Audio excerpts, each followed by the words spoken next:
নমস্কার, আমি তস্মিনা। নমস্কার, তস্মিনার সঙ্গে আমি শুভাঙ্গী। শুরু করছি বিয়ন্ড পলিটিক্স। নিজের বেঞ্চের উল্টো সুরে গান চন্দ্রচূড় দিলেন জুড়ে। বলো বলো, কি খবর দেবে? দাঁড়া দাঁড়া, এত তাড়া কিসের? পুজো লেগে গেছে, বেশি সময় নেই, ঝটপট বলে ফেলো। পুজো তো লেগেই গেছে, কিন্তু তার সঙ্গে গোলমালও জুড়ে গেছে। গোলমাল? এই পুজোর মধ্যে আবার কি গোলমাল? অযোধ্যা রায় নিয়ে গোলমাল। প্রাক্তন বিচারপতি চন্দ্রচূড় বেফাঁস মন্তব্য করেছেন। কি মন্তব্য করেছেন?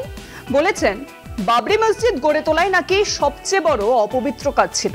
সে কি, বিচারপতি চন্দ্রচূড়ই তো অযোধ্যার রায়ের বেঞ্চে ছিলেন। হ্যাঁ ছিলেন, আর সেখানেই তো গোলমাল। কি গোলমাল? যে বেঞ্চে নিজে ছিলেন সে বেঞ্চের দেওয়া রায়েরই উল্টো সুরে গাইলেন চন্দ্রচূড়। যা রায় দিয়েছিল বেঞ্চ আর চন্দ্রচূড় যা বললেন তা একেবারেই আলাদা। তুমি আমাকে একটু খবরটা দেখাও তো। তাই ভালো, তুই মন দিয়ে দেখে নে। প্রাক্তন প্রধান বিচারপতি দা ওয়াই চন্দ্রচূড় আবারও বিতর্কের মুখে। সাংবাদিক শ্রীনিবাসন জৈনের সঙ্গে এক খোলামেলা সাক্ষাৎকারে তিনি সুপ্রিম কোর্টের কয়েকটি সবচেয়ে বিতর্কিত রায়ের পক্ষে সাফাই দেন। এর মধ্যে রয়েছে অযোধ্যা জমি বিরোধ মামলা, জ্ঞানব্যাপী মসজিদ সমীক্ষা এবং ৩৭০ অনুচ্ছেদ বিলোপ। সাক্ষাৎকারে তিনি দাবি করেন ১৫২৬ সালে বাবরি মসজিদ নির্মাণই ছিল মূল অবমাননার কাজ। তার বক্তব্য অনুযায়ী মসজিদটি ভাঙা হিন্দু মন্দিরের ওপর তৈরি হয়েছিল। তবে এই মন্তব্য সুপ্রিম কোর্টের ২০১৯ সালের অযোধ্যা রায়ের ভাষার সঙ্গে মেলে না। সেই রায়ে বলা হয়েছিল মসজিদ ভাঙা ছিল বেআইনি কাজ, কিন্তু প্রত্নতাত্ত্বিক প্রমাণ স্পষ্ট করে দেখায়নি যে মন্দির ভেঙেই মসজিদ তৈরি হয়েছিল। শুধু জানা যায় মসজিদের নিচে একটি পুরনো কাঠামো ছিল এবং তার ধ্বংস ও মসজিদের নির্মাণের মধ্যে দীর্ঘ সময়ের ফারাক রয়েছে।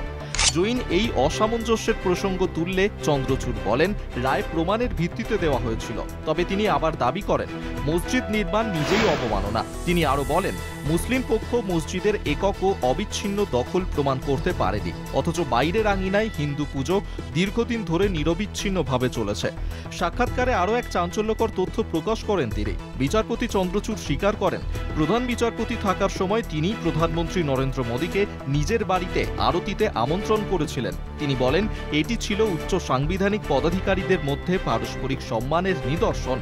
তবে বিচার বিভাগের স্বাধীনতার প্রশ্নে এই ঘটনার সমালোচনা হচ্ছে। জ্ঞানব্যাপী মসজিদ প্রসঙ্গেও তিনি কোর্টের সমীক্ষার সিদ্ধান্তকে সমর্থন করেন, যদিও সমালোচকরা বলেন এটি ১৯৯১ সালের ধর্মস্থল আইন ভঙ্গ করেছে। চন্দ্রচূড় দাবি করেন মসজিদের নিচে যুগ যুগ ধরে হিন্দু প্রার্থনা হয়েছে, কিন্তু ট্রাস্ট বারবার আদালতে ও প্রকাশ্যে এই দাবি অস্বীকার করেছে। চন্দ্রচূড় কিন্তু খুব পপুলার বিচারপতি ছিলেন। একদম, যখন বিচারপতি হয়ে এলেন অনেকেই কিন্তু আশার আলো দেখেছিল। কিন্তু তারপর কি হলো সেটাই তো প্রশ্ন। প্রচুর রায় দিয়েছিলেন যেগুলো প্রগতিশীল বলে ভাবা হয়েছিল, কিন্তু প্রচুর বিতর্কিত রায়ও তো দিয়েছিলেন। হ্যাঁ দিয়েছেন, আর সেখানেই তো প্রশ্ন উঠছে শাসক দলের ঘনিষ্ঠ হওয়ার। শাসক দলকে তুষ্ট করতে রায় দেবার অভিযোগ বিরোধীরাই কিন্তু তুলেছেন। কিন্তু চন্দ্রচূড়ের আইনি ক্যারিয়ার তো অনেক লম্বা। সাদা কালো কিছু হয় না, চন্দ্রচূড়ও ছিলেন না। চন্দ্রচূড় কি সত্যিই শাসক দলকে তুষ্ট করার জন্য রায় দিতেন? সেটাই তো অভিযোগ উঠেছে। আর কিছু কিছু ঘটনা বলে সব অভিযোগই মিথ্যে নয়। মানে আমাকে একটু বুঝিয়ে বলো। তুই এই খবরটা দেখ, নিজেই বুঝে যাবি। ভারতের প্রাক্তন প্রধান বিচারপতি ডিওয়াই চন্দ্রচূড়ের যাত্রা পারিবারিক, সামাজিক ও রাজনৈতিক প্রেক্ষাপটে গঠিত হয়েছিল। তার বাবা যশবন্ত চন্দ্রচূড় ছিলেন দীর্ঘতম সময় দায়িত্বে থাকা প্রধান বিচারপতি।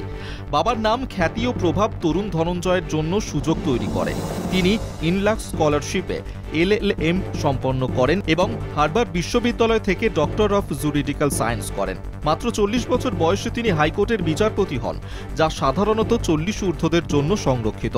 সলিসিটর জেনারেল ও প্রভাবশালী আইনজীবীদের সুপারিশে তাঁর পদোন্নতি হয়েছিল। প্রশাসক হিসেবে তাঁর কাজের সাফল্য নিয়ে প্রশ্ন রয়ে গেছে। ২০২২ সালে CJI হিসেবে দায়িত্ব নেওয়ার সময় সুপ্রিম কোর্টে ৬৯,৭৮১টি মামলা ঝুলেছিল। ২০২৪ সালের অক্টোবরে তা বেড়ে হয় ৮২,৬৬৮।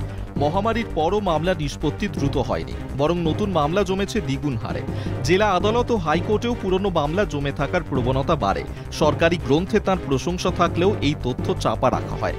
তার উদ্যোগের মধ্যে ছিল transcription software, WhatsApp notification, ফাস্টার system, নতুন ওয়েবসাইট ইত্যাদি। কিন্তু আদালতের এক পঞ্চমাংশের শৌচাগারও নেই।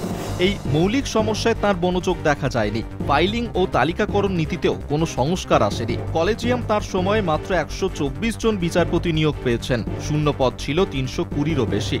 মহিলাদের বা সংখ্যালঘু সম্প্রদায়ের প্রতিনিধিত্ব প্রায় ছিল না। প্রস্তাবিত কিছু গুরুত্বপূর্ণ নামও সরকারের আপত্তিতে আটকে যায়। বিচারপতিদের হঠাৎ বদলি, অসুস্থ পরিবার থাকা সত্ত্বেও অনুরোধ না মানা এসব সমালোচনার জন্ম দেয়। বার অ্যাসোসিয়েশনের সঙ্গেও সম্পর্ক খারাপ হয়েছিল। নতুন প্রতীক, পতাকা ও ভবন সংস্কার নিয়ে আইনজীবীরা ক্ষুব্ধ হন। বিচারিক দিক থেকেও তার সিদ্ধান্তগুলো বিতর্ক তৈরি করেছে। 370 অনুচ্ছেদ বাতিল সমর্থন, দিল্লিতে কেন্দ্রের ক্ষমতা বৃদ্ধি, হিন্ডেনবার্গ মামলা, শিবসেনা রাজনীতির দায় প্রভৃতি। সহকর্মী বিচারপতিদের সঙ্গেও বিরোধ হয়। বিচারপতি নাগারত্না ও দত্ত প্রকাশ্যে তার সমালোচনা করেন। সব মিলিয়ে বলা যায়, চন্দ্রচূড়ের মেয়াদ বিচার ব্যবস্থাকে আরও বিভক্ত করেছে, ঐক্য করতে পারেনি। বারবার বিচার ব্যবস্থা নিয়ে প্রশ্ন ওঠা কি ভালো? মোটেই ভালো নয়। এতে গণতন্ত্র তো প্রশ্নের মুখে পড়ে যায়। কিন্তু প্রশ্ন তো উঠছে, আর সেখানেই একজন বিচারপতির কথা মনে রাখা উচিত। কোন বিচারপতি বলো তো? বিচারপতি অভয় এস ওকা। ওকা তার বিদায় ভাষণে খুব গুরুত্বপূর্ণ কিছু কথাও বলেছিলেন। কোন গুরুত্বপূর্ণ কথা গো? বিচারপতি যদি পপুলার হওয়ার জন্য বা কারোর চোখে হিরো হওয়ার জন্য বিচার করে, তবে তার সংবিধানের মর্যাদা নষ্ট করে। এটা তো খুব দামি একটা কথা। একদম। আর বিচারপতিরা রিটায়ার করার পরে রাজ্যসভায় চলে যাচ্ছেন বা কোনো রাজ্যের গভর্নর হয়ে যাচ্ছেন, কিংবা সরাসরি রাজনীতিতে নেমে আসছেন অভিজিৎ গাঙ্গুলির মতো। ঠিকই বলেছো। আর এগুলোই সংবিধানের মর্যাদা নষ্ট করে। গণতন্ত্রকেও প্রশ্নের মুখে দাঁড় করায়। সবচেয়ে বড় কথা, বিচার ব্যবস্থার উপর মানুষের আশা চলে যায়। নে, এবার শেষ কর। হ্যাঁ, তাই ভালো। তাই বিয়ন্ড পলিটিক্স আজকের মতো এই পর্যন্তই। দেখতে থাকুন কলকাতা টিভি, রাত দিন 7 দিন।